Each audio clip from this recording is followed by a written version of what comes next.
কেন এই বিষয়গুলো হচ্ছে? মানে মার্কিনীদের যে আনুষ্ঠানিক বক্তব্য একটা, যে আমরা কোনো দলের পক্ষে না, মার্কিন রাষ্ট্রদূত বললেন সাংবাদিকদের সামনে, আর এই অনানুষ্ঠানিক বা অফ দ্য রেকর্ড যে কথোপকথন হচ্ছে, সেখানে একটা এই জেস্টার পাওয়া যাচ্ছে যেখানে খুব স্পষ্টভাবে জামাতের পক্ষে প্রচারণার মানে মতো ব্যাপার স্যাপার খুবই ইতিবাচক, জামাতকে মানুষ পছন্দ করছে, জামাত গেলে কি কি যে কনসার্ন বা উদ্বেগের জায়গাগুলো হয়তো থাকতে পারে সেগুলোর ব্যাপারেও তারা আশ্বস্ত করছে, যেটা হবে না ওটা হবে না, শরিয়া কায়েম করবে না, নারীদের প্রতি নানান রকম বিষয়ে আশ্বস্ত করছে।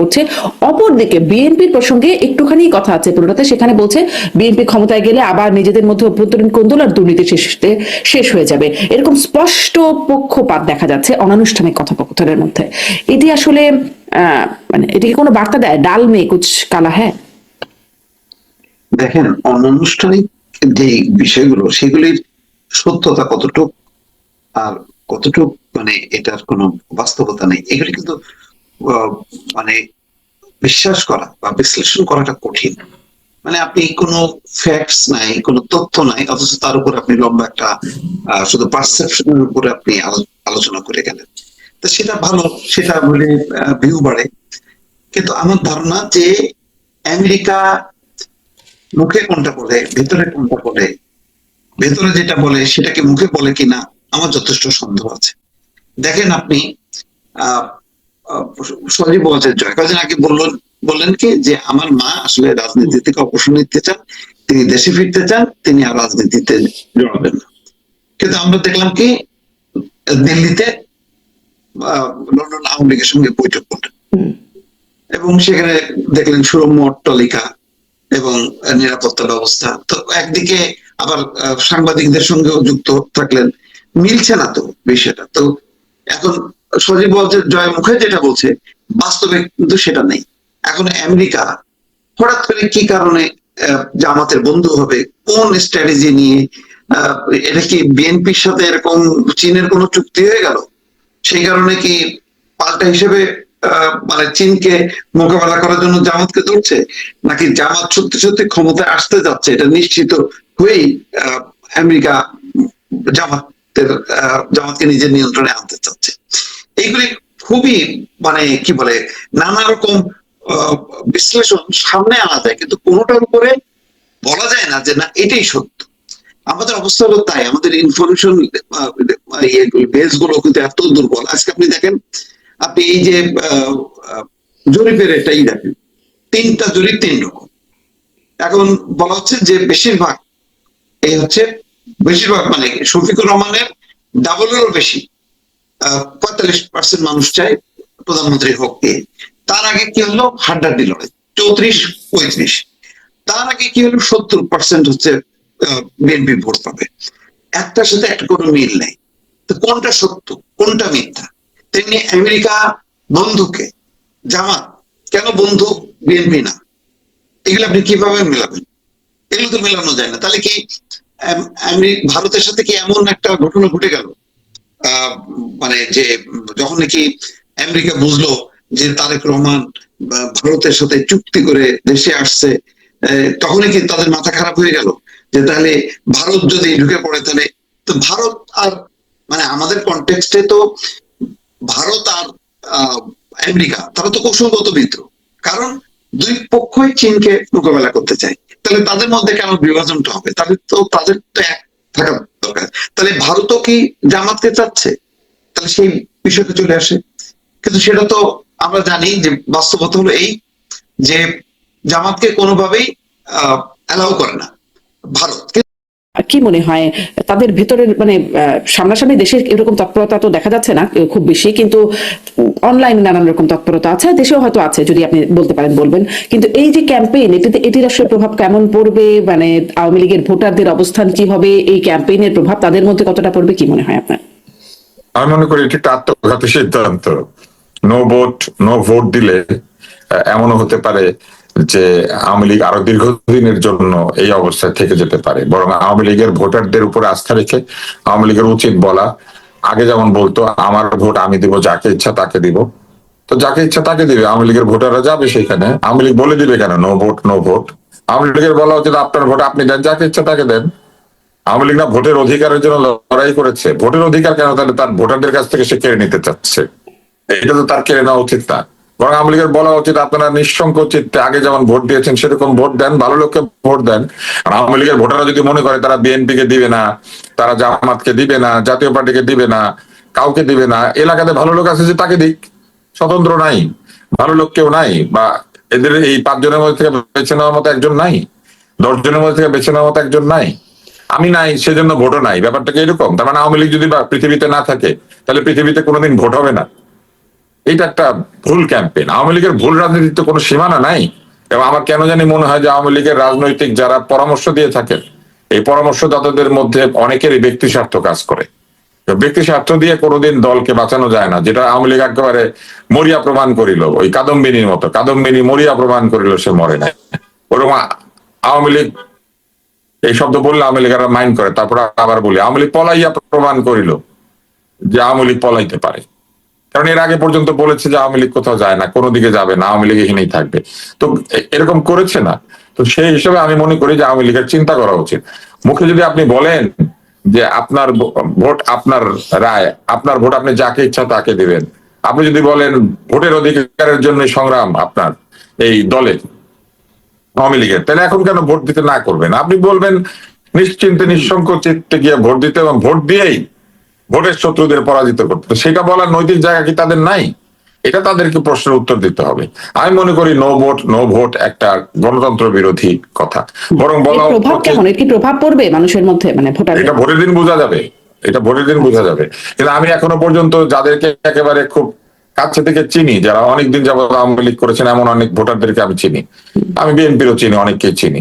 তো সেরকম আমি যাদেরকে দেখেছি তারা কেউ আমাকে বলেন নাই যে তারা ভোট দিতে যাবেন না। তাদের মনের মধ্যে যেসব কথাবার্তা আছে তারা সেটা বলতে পারেন না। তারা মনের মধ্যে এখনো আগের শাসনে বসবাস করেন, যখন মানুষ কথা বললে বিপদ হইতো অনেক বেশি। এখনো হয়, কম হয় আর কি আগের চেয়ে, কিন্তু আগে তো অনেক বেশি হতো। তারা ওই শাসনে আছেন বলে নিজেরা মনে করেন, ফলে তারা বলেন না। একটু আগে আপনি মুখ ফুটে কি জানি বলছিলেন না, তো ওনাদের সব ফেটে গেলে ওনাদের মুখ ফুটবে না। ওনারা অভ্যস্ত হয়ে গিয়েছেন, ওনারা একেবারে অভ্যস্ত হয়ে গেছেন, ওনারা বলে না কিছু, কিন্তু ওনারা ভোট দিতে যাবে আমি শিওর। এবং আমি আশা করছি যে ভোটের দিন এরকম 2-4 জনকে পেলে আমি তাদেরকে দেখবো যে তারা আসলে শুনলেন না কেন, যে নো ভোট এটা কেন শুনলেন না।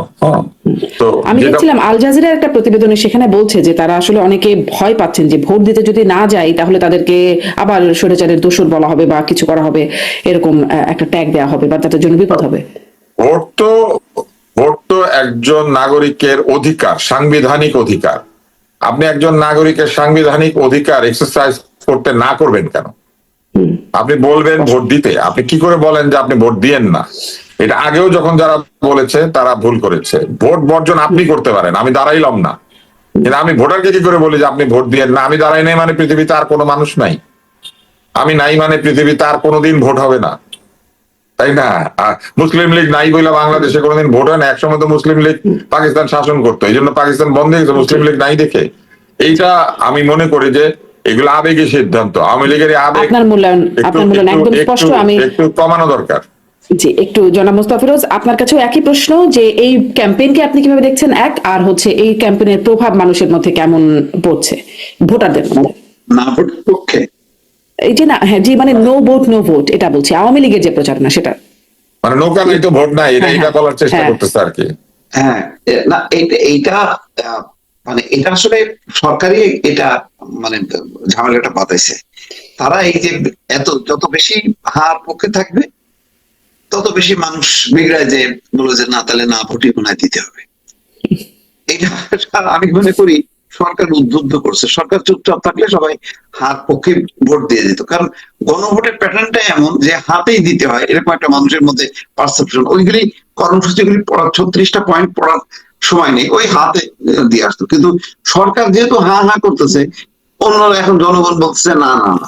জি, এটা তো গণভোটের কথা বলছেন যারা মোস্তাফিরোজ। আমি বলছি যে মানে জাতীয় নির্বাচনে যে ভোট না দেবার জন্য নো ভোট ক্যাম্পেইন করছে না আওয়ামী লীগ, সেটার কথা বলছি। যে তারা যে বলছে, এই ক্যাম্পেইনটা কেমন মনে হচ্ছে আপনার কাছে? যেমন ডাক্তার আব্দুল তুষার বলছেন এটাই আসলে অগণতান্ত্রিক একটা ক্যাম্পেইন বা এবং বিশ্লেষণ করছেন। আর প্রভাব কেমন ভোটারদের মধ্যে, ভোটাররা আসলে এই ক্যাম্পেইনটা কিভাবে নেবে?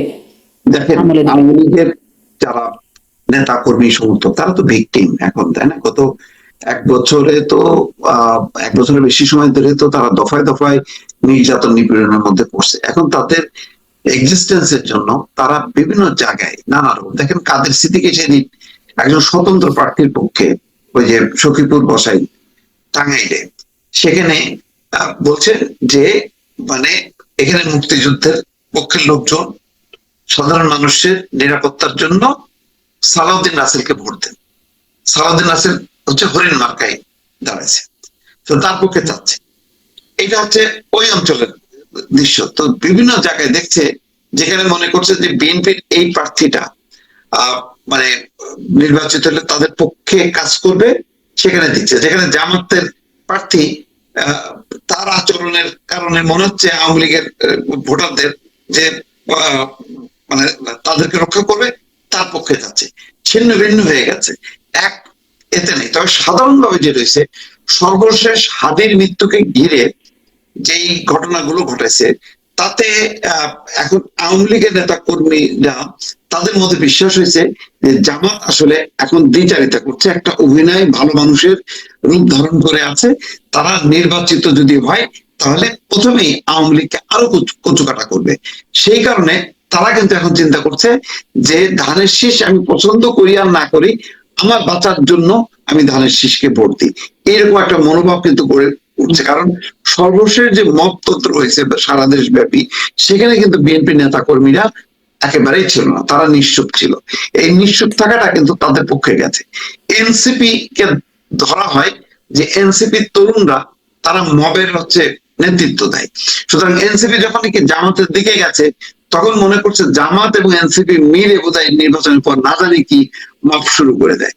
এখানে সংখ্যালঘু এবং আওয়ামী লীগের ভোটাররা ভীত সন্ত্রস্ত হয়ে তারা এখন ধানের শীর্ষের পক্ষে ভোট দেবে বলে সিদ্ধান্ত নিয়েছে, আমি বিভিন্ন সূত্র থেকে জানতে পেরেছি।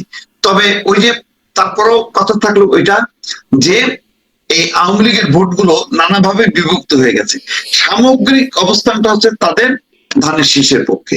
মানে এই পরিস্থিতিটা তৈরি করছে জামাত এবং এনসিপি মিলেমিশে, এই অবস্থাটা তৈরি করছে, তাদেরকে ঠেলে দিছে যে তোমরা ধানের শীষের পক্ষে দাও।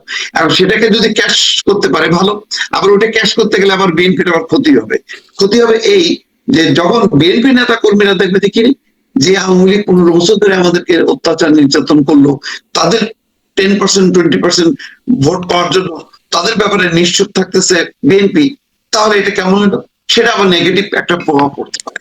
ফলে এইবারের নির্বাচনটা এত দিক, মানে এটা কোন একটা দিকের উপর আপনি বিশ্বাস রেখে বলতে পারবেন না যে না ভোটের প্যাটার্নটা ওই দিকেই যাচ্ছে।